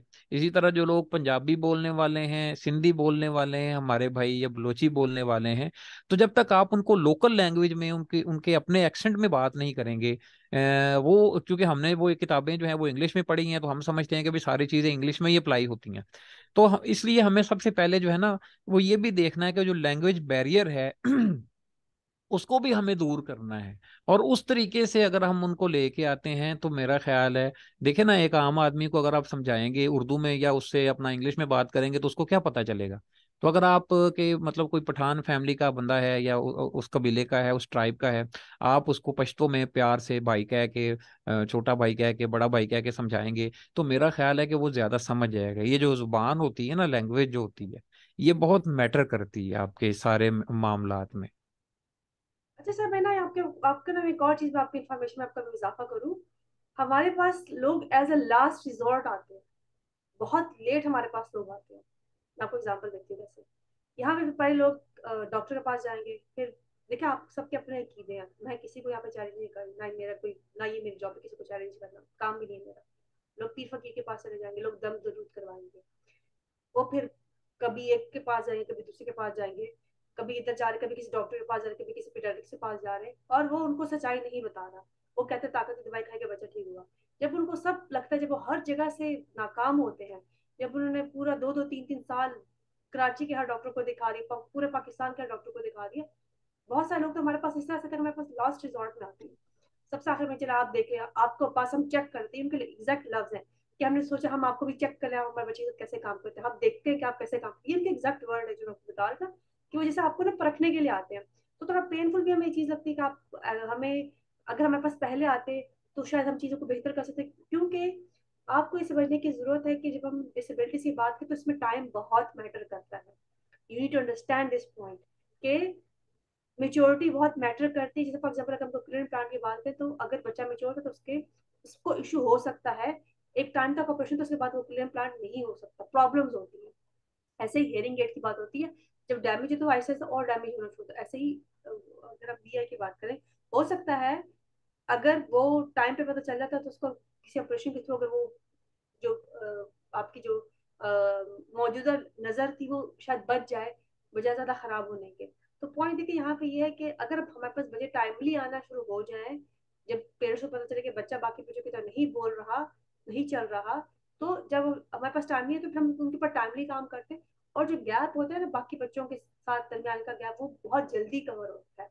और इस पे मैंने बहुत सेशंस किए हैं, अगर आपको आइडिया हो, काफी टाइम से मेरा काम है कि मैंने शुरू में पेरेंट्स के साथ बहुत सेशंस किए, मैंने बहुत ज्यादा इसकी चीज़ों के बारे में बात की है, डेवलपमेंटल माइलस्टोन के बारे में बात की, मैंने स्पीच थेरेपी की बात, मैंने बिहेवियर थेरेपी की बात की है, मैंने सब चीजें इनके बारे में बात की। और मैंने उनको बार बार एक इंटरेस्ट मैंने बताया था कि आपको टाइमली हमारे पास लेकर आना है, नहीं लेके आते प्रॉब्लम रहती हैं, और प्रॉब्लम हमारी कम्प्लेक्स हो जाती है, हमें फिर उसमें ज्यादा मेहनत करनी पड़ती है। और पेरेंट्स बहुत पेशेंस, उनके पास पेशेंस नहीं होता, क्या अब बस करें करें करें करें, 1 साल हो गया मेरे पास बच्चा नहीं आ रहा, उनको इस चीज का आइडिया नहीं होता कि आपने ऑलरेडी खुद लेट किया है इस बच्चे को हमारे पास लेकर आने के लिए। तो अक्सर मैं उनसे कहती हूँ आप किसी और को गुस्सा हमारे ऊपर काइंडली मत निकाला करें, इसमें हमारा कसूर नहीं है, हम अपनी कोशिश कर रहे हैं, लेकिन बच्चा लेट आया हमारे पास, अगर हमारे पास टाइमली आता तो हम उसके ऊपर जल्दी काम करते और उसमें इम्प्रूवमेंट जल्दी आती। और मैं इसलिए कह रही हूँ कि आपने जैसे बताया ना, ये वो जो है किसी ने प्राइवेट पढ़ा उसके। नहीं, उसमें देखें, उसमें मेरा ख्याल है डॉक्टर साहब ये हो, उसमें ये इशू होता है कि देखें वालदैन को ना जी वही बात प्रॉब्लम है कि वालदैन को अवेयरनेस नहीं होती। उसको किसी ने बता दिया किसी गांव में कि यार फलां जगह पे आप जाएं, वहां पीर साहब हैं, वो एक ही दम करते हैं, बच्चा ठीक हो जाता है। इसी तरह वो आगे गया, किसी ने बताया यार ये फलां जगह पे ना ये हकीम है, ये जनाब एक दो पुड़ियां देता है तो बच्चा ठीक हो जाता है। अच्छा, वो चूंकि उस वक्त उनको पता नहीं होता, आइडिया नहीं होता, फिर क्या होता है कि वो किसी डॉक्टर के पास फर्ज करने जाते हैं। अब डॉक्टर जो थोड़े पढ़े लिखे होते हैं या जिनको शऊर होता है, वो उनको बताते हैं कि यार आपका जो काम है ना बेसिकली वो है स्पीच थेरेपिस्ट का, तो आप ऐसा करें, आप उनके पास जाएं। अच्छा, जब उनके पास, अब उनको चूंकि पता नहीं होता कि स्पीच थेरेपिस्ट का जो बेसिकली जो रोल होता है, वो काम होता है, वो क्या, वो तो एक रूटीन में आते हैं कि अच्छा यार जहां हमने इतने लोगों को चेक करवा लिया तो वहां इनके पास भी चले जाते हैं। वहां जाके वो ये कहते हैं कि जी डॉक्टर साहब हमने तो सारे लोगों को चेक करवा लिया है, उनसे तो वो बात हुई नहीं, क्योंकि उनसे हो भी नहीं सकती थी। अच्छा, फिर वो आपको ये कहते हैं कि अच्छा अब पता आपका चलेगा कि आप कितने जो है वो काबिल हैं, आप कितनी जल्दी हमारे बच्चे को ठीक करते हैं। तो बेसिकली उसके पीछे मोटिव उनको उनका ये होता है कि यार हमने इतने लोगों को चेक करवा लिया, वहां से तो हमें ऐसा कोई फायदा हुआ नहीं। तो चूंकि अब समझ लें कि ये आखिरी ऑप्शन हमारे पास एक बचता है।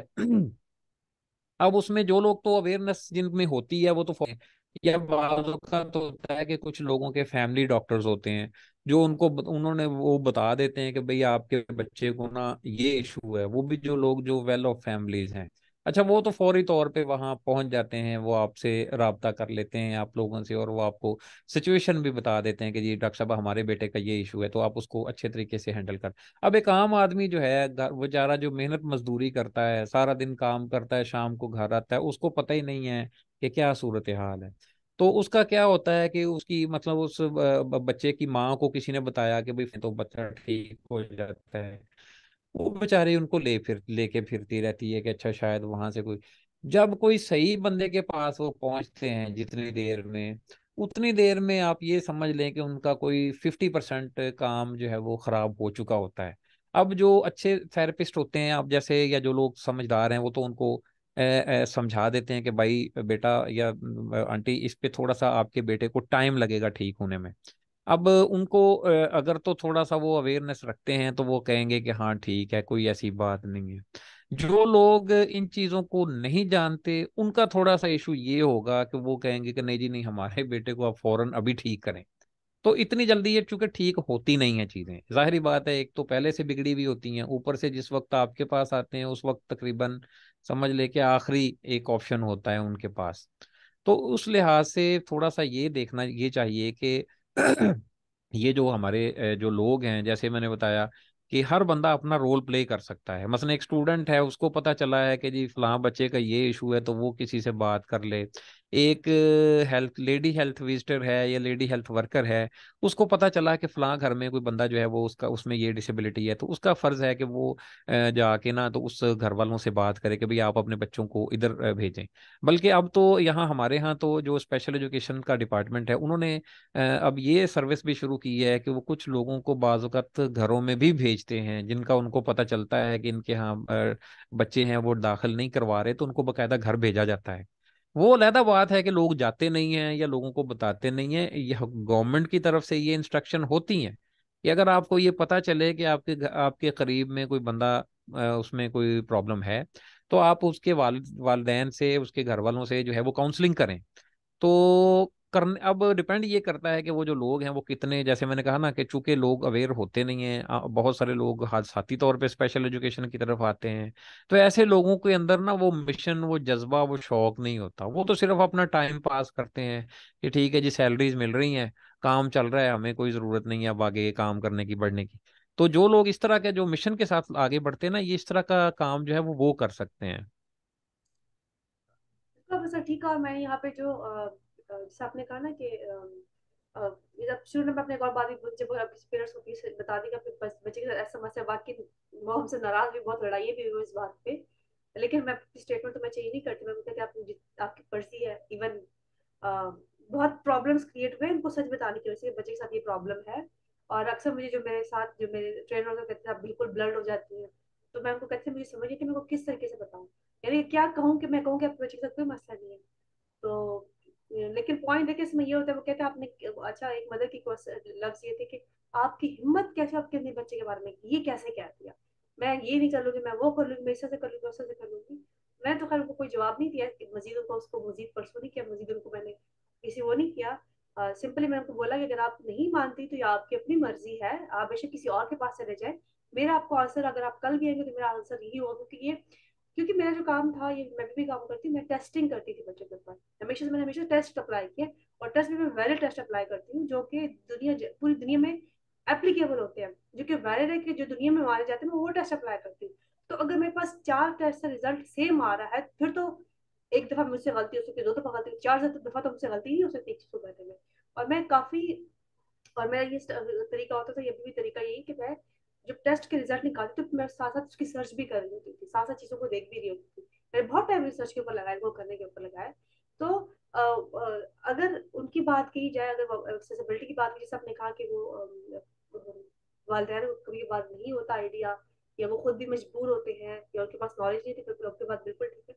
इसी की वजह से जो है बहुत दफा मैंने देखा है कि अक्सर जो थेरेपिस्ट होते हैं, हमारे कुछ प्रोफेशनल होते हैं, वो पेरेंट्स को धूप में रखते हैं, उनको सही बात नहीं बताते, या अक्सर हमारे डॉक्टर हजरात ऐसे करते हैं कि वो, अगर फॉर एग्जाम्पल कोई सीपी चाइल्ड है तो उसको ताकत की दवाई देके उनको ये कहेगी चलना शुरू कर देगा।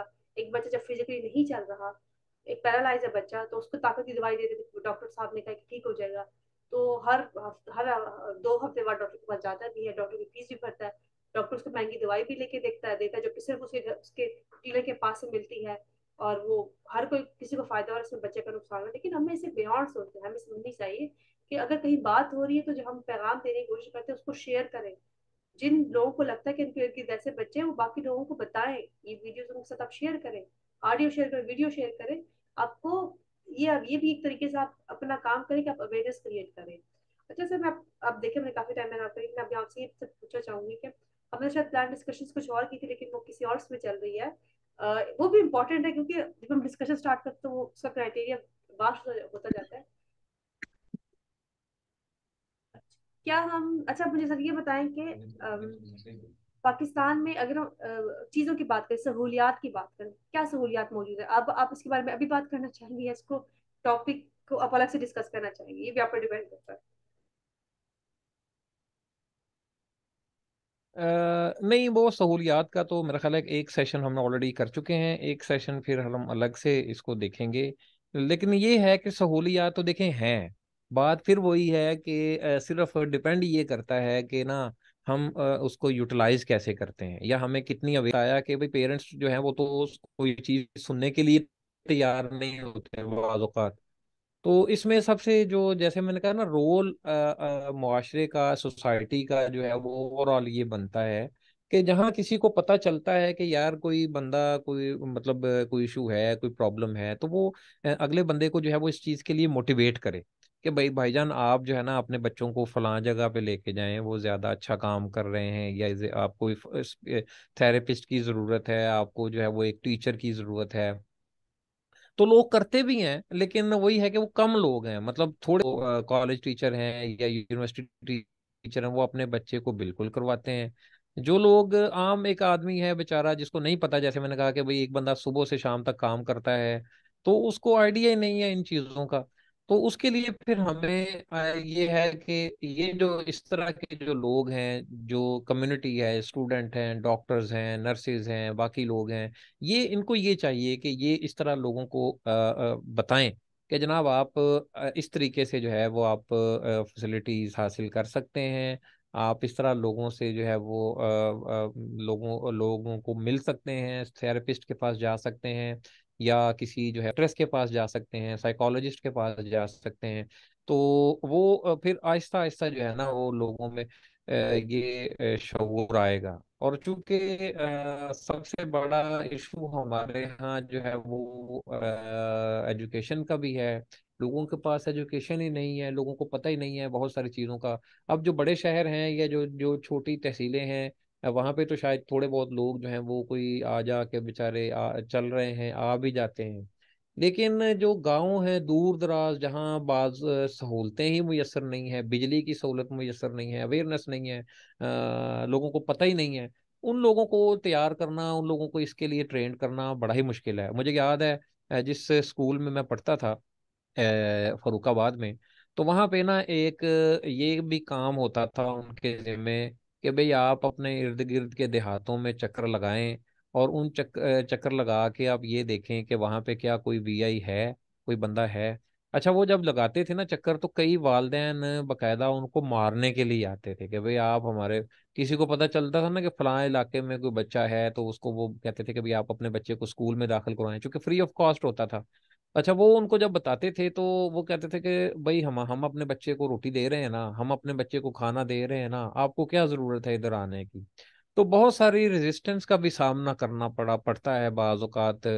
जो लोग इस एक अलहदा वो है, हमारे मसाइल हैं यहाँ पे। तो जो लोग स्टार्ट में, आपको पता होगा, आप ज्यादा बेहतर जानती है कि जो लोग पोलियो के ड्रॉप्स पिलाने जाती है टीम, तो अब तो उनको भी बाकायदा जो है वो सिक्योरिटी लेनी पड़ती है, क्योंकि वहां पे भी लोग उनसे नाराज हो जाते हैं कि भाई ये क्यों आए हैं यहाँ पे। हालांकि वो इस चीज के लिए आते हैं कि भाई आइंदा ताकि किसी किस्म की कोई डिसेबिलिटी ना हो, लेकिन चूंकि अवेयरनेस नहीं होती लोगों को, गलत ये जो छोटे मसाजिद में या मदरसों में या लोग हैं, तो वो उन्होंने बहुत सारी चीजें गलत फैलाई हुई होती हैं। उनको समझाना, उनको खत्म करना, उनको ठीक करना जो है वो ये भी बड़ा जरूरी है। तो हमें जो है ना इस चीज के लिए सबसे पहले तो ये देखना है कि हमारे जो लोग वॉलंटियर्स हैं, जो लोग काम करते हैं, वो लोग बेचारे कितने सिक्योर हैं। उनको समटाइम बहुत सारी चीज़ों चीज़ों का, बहुत सारी जगह पे रेजिस्टेंस का सामना करना पड़ता है। तो मेरा ये ख्याल है कि जो फैसिलिटीज़ की आपने बात की है, तो वो नेक्स्ट फिर हम अगले सेशन में इस पे भी मेरा ख्याल बात कर लेंगे कि वैसे तो लास्ट मेरे ख्याल सेशन में हमने कुछ चीज़ें डिस्कस की थी कि जी कहाँ बिल्कुल, कहाँ लेकिन फैसिलिटीज़ पर आप लोगों हमारी को जो है ना अवेलेबल जो हैं। इंफ्रास्ट्रक्चर लेकिन है ना, मजीद इस मैं पे जो उसके है बारे वो में हमें कहना एक आध। चाहूंगी। सॉरी, बात क्रॉस हो रही है, लेकिन हम इंफ्रास्ट्रक्चर के बारे में जो हाँ नेक्स्ट टाइम बात करेंगे, जो इंफ्रास्ट्रक्चर अवेलेबल है, क्या एक्सेसिबिलिटी हो सकती है, ताकि लोगों को इस चीज़ का आइडिया और एजुकेशन क्या जी फैसिलिटीज जी, हो बिल्कुल सकती बिल्कुल, उस पे बिल्कुल नेक्स्ट नेक्स्ट टाइम, हाँ जी, नेक्स्ट टाइम हम उस पे बात रखेंगे, इंफ्रास्ट्रक्चर हमारा जो है वो कैसा है, और फिर हमें इस पे जो है वो कितना काम करने की जो है वो हमें ज़रूरत है। है। जी बिल्कुल। मैं सर आपका थैंक यू करूँ कि आज हमारी जो गुफ्तगू हमने प्लान शायद किसी और तरीके से की थी, लेकिन जब हम डिस्कस करना शुरू करते हैं तो जितने भी हमने चीज़ें डिस्कस की, जितना भी हमें नॉलेज है काम करने का, ये जितना हमने थोड़ा बहुत सीखा है अपने उससे एफर्ट्स करके, वो हमें लोगों तक पहुंचाना बहुत जरूरी होता है। और यहाँ पे हमारा मकसद किसी की, मैं कहती हूँ कि मैं बिल्कुल नहीं चाहती मेरी बातों से किसी की दिलाजारी हो। मैं चाहती हूँ कि लोगों को, अगर सच्चाई को फेस कर सकते हैं मेरी बात सुन के, तो वो आप करें। जैसे डॉक्टर यूसुफ है, हम यहाँ पे किसी को चैलेंज नहीं कर रहे, हम सिर्फ ये चाहते हैं कि अगर आप as a therapist, as a professional थोड़ी एफर्ट लगाएंगे तो आपको फायदा होगा। अगर एज अ पेरेंट आप थोड़ी सी एफर्ट करेंगे, उसको एक्सेप्ट करेंगे, और मैंने देखा पेरेंट्स के एफर्ट होते बच्चा कितना जल्दी एक्सेल करता है। अगर बच्चा एक्सेल करता है तो वो पेरेंट्स के साथ एफर्ट्स होती हैं तब करता है, फैमिली की एफर्ट्स होती है तब करता है, थेरेपिस्ट की एफर्ट्स होती है तब करता है। क्योंकि बच्चे को हेल्प की जरूरत होती है। आपको एज ए सोसाइटी उस पर थर्स खाने के बजाय आप उसकी हेल्प करें, आप उसको पार्क में लेके जाए, आप उसको साथ खेलें। बाकी बच्चे अगर देख लें, अगर आपको अपने मोहल्ले में कोई ऐसा बच्चा लगता है तो आप काइंडली, क्योंकि हमारे पास हर तरह की लोग मौजूद होते हैं और हर तरह की फैसिलिटीज अवेलेबल है। अगर हम इलाज की बात करें, अगर इलाज की बात करें तो गवर्नमेंट के इदारे हैं, प्राइवेट इदारे हैं, बहुत से एनजीओ भी काम करती हैं, तो इलाज हर जगह हो रहा है। आपके बस वहां तक जाने की देर है। और अपने बच्चों को घर से निकालें, मेक श्योर करें कि उसको अपना पता हो, अपने इर्द गिर्द की चीज़ों का पता, अपना नाम पता हो, घर वालों का नाम पता हो, इलाके का नाम पता हो, इंपॉर्टेंट लोगों के नाम पता हो, रास्ते पता हो उसको, डेंजर सेफ्टी का कॉन्सेप्ट है, ताकि वो इंडिपेंडेंट हो। इसमें मैं आपसे इजाजत देना चाहूंगी। एट दी एंड सर, आप कुछ कहना चाहेंगे हमारे सुनने वाले से? जी, एक तो लोगों का बहुत शुक्रिया कि वो हमें बर्दाश्त करते हैं, और हमारी जो हम सेशन ये कर रहे हैं इस पे हमें अच्छा फीडबैक भी अब मिलना शुरू हुआ है। लोग बकायदा जो है वो हमें बताते भी हैं, जैसे डॉक्टर साहब ने भी आपके स्टार्ट में जिक्र किया प्रोग्राम के सेशन के। तो हमारी जो है इसका मिशन मकसद सिर्फ इतना ही है कि हमारे बात करने से, हमारे लोगों में अवेयरनेस देने से, अगर मतलब हर एक बंदा तो ना भी हो, चंद एक लोग भी अगर उसमें आ जाते हैं, तो मैं समझता हूँ, या हम ये दोनों ये समझते हैं कि ये हमारी बहुत बड़ी अचीवमेंट है। क्योंकि जो मकसद है हमारा वो यही है कि लोगों को मोटिवेट करके लेके आएं कि जनाब आप अपने बच्चों को बाहर लाएं, अपने बच्चों में कॉन्फिडेंस पैदा करें। और जैसा कि आपने पहले डॉक्टर साहब ने फरमाया कि जब घर से बच्चे को ग्रूमिंग होती है ना, वो ज़्यादा अच्छा परफॉर्म करता है, और वो उसमें कॉन्फिडेंस भी आता है, उसके अंदर इंकरेजमेंट भी होती है, वो काम करने का शौक भी रखता है, और ज़्यादा जुनून के साथ काम करता है। तो हमारा मकसद जो है वो इसमें यही है, जैसे डॉक्टर साहब ने भी कहा कि कोई किसी को चैलेंज करना नहीं है, बल्कि हम तो लोगों को मोटिवेट करते हैं कि वो अपने बच्चों को आगे बढ़ाएं, आगे लेकर आएं। पेरेंट्स को हम कहेंगे कि अपने बच्चों को लेकर आएं, बच्चों से या लोगों से ये कहेंगे, सोसाइटी से, कि वो इन इस हवाले से लोगों की मदद करें, लोगों को हेल्प करें कि जनाब आप आएं और आप आके तो हमारे साथ या इस तरह के प्रोग्राम्स को, इस तरह की एनजीओज को, इस तरह के इदारों को ज्वाइन करें, जहां आपके लिए बहुत सारी फैसिलिटीज अवेलेबल हैं। बिल्कुल सर, आपने सही कहा। थैंक यू सो मच आपका टाइम देने का। और आपने जैसे कहा कि लोग हमारे बर्दाश्त करते हैं, अ, ये भी ऐसे सही बात है कि लोग हमें सुनते हैं। ये भी बहुत बड़ी बात है कि अल्लाह ने हमें इस काबिल बनाया कि हम थोड़ी सी अपनी इंफॉर्मेशन लोगों से दें और लोगों की जिंदगियां जो बदल सकते हैं जिससे, क्योंकि at the end of the day power तो अल्लाह के हाथ में होती है, हमारे हाथ में तो चीजें नहीं। हम एक टूल है। Your human being, we are as a tool, कि हम टूल बन के लोगों को हेल्प करें। अदरवाइज आपको ये समझने की जरूरत है कि यहाँ पे जाते हुए आपसे ये कहना चाहूंगी, अगर आपके कोई सवालात थे, हमें खुशी हुई आपके सवालों के जवाब देने में, प्लीज हमें सवाल किया करें। और जैसे सर ने कहा, बिल्कुल हम लोगों ने फीडबैक देना शुरू कर दिया, हमें खुशी भी होती है, हमें सजेशंस भी आती हैं कि आप ये इस प्रॉब्लम का ये हल हो सकता है और इसको ऐसे किया जा सकता है, उसको ऐसे किया जा सकता है। हमें खुशी होती है, हमें फीडबैक से आगाह करें, हमें बताया कि हमें आपने हमसे किस टॉपिक में बात करनी है, ताकि हम इन टॉपिक्स को डिस्कस करें और इस डिस्कशन को आप नॉर्मल बनाएं। आप अपने इर्द के लोगों के साथ, हमारी जो डिस्कशंस है, चाहे वो इस चैनल पे, मेरे चैनल पे आपको मिलती हैं, चाहे आपको बज़मी यूसुफ पे भी हमने बहुत सारे डिस्कशंस की, चाहे आपको वहाँ पे मिलती हैं, चाहे कहीं और भी मिलती है, आप लोगों से वो शेयर करें। जिस तरह से आप बहुत सारी चीज़ें शेयर करते हैं, आप इन चीज़ों को शेयर करना शुरू करें। इस ये करने से भी अपने वॉल पे शेयर करें, अपने सोशल मीडिया पे शेयर करें। ये करने से भी आप एक तरह से अपना फर्ज निभा रहे होते हैं। और शायद इसमें आपको 2-3 मिनट लग जाए, लेकिन पैगाम आगे पहुंच जाएगा। So thank you so much everybody for listening to us today. See you in the next session. Allah Hafiz.